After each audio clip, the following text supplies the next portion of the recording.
新春將至，澳門準備好啦！今個新年，澳門將為你獻上雙重驚喜，歷史悠久嘅氹仔舊城區同文創熱點關前後街兩大歷史街區攜手串聯，限時變成為行人專用區，讓你沉浸喺最地道嘅節日氣氛當中。由2月17號到22號，即大年初一至年初六中午12點到晚上7點，呢份新春限定嘅體驗正等緊你嚟探索。首先就等我哋走入氹仔舊城區，從益隆炮竹廠出發，途經官也街，一路漫步到路氹歷史館。限時設有賀年特色市集、快閃表演以及創意打卡裝置，每一個轉角都係一次全新嘅發現。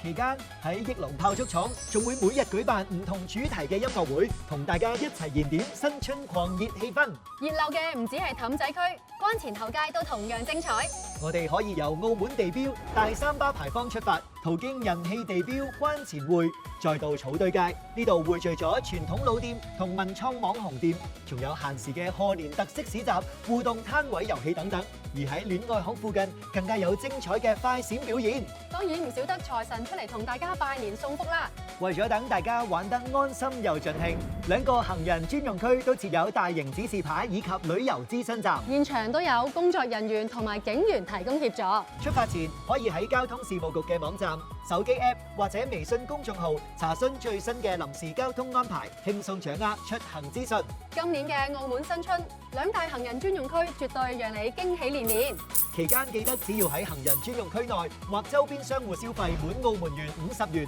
憑收據就可以兌換紀念品，先到先得。大家快啲嚟澳門感受呢一份獨一無二嘅春節魅力啦！農曆新年，祝大家新春快樂，萬事如意，恭喜恭喜！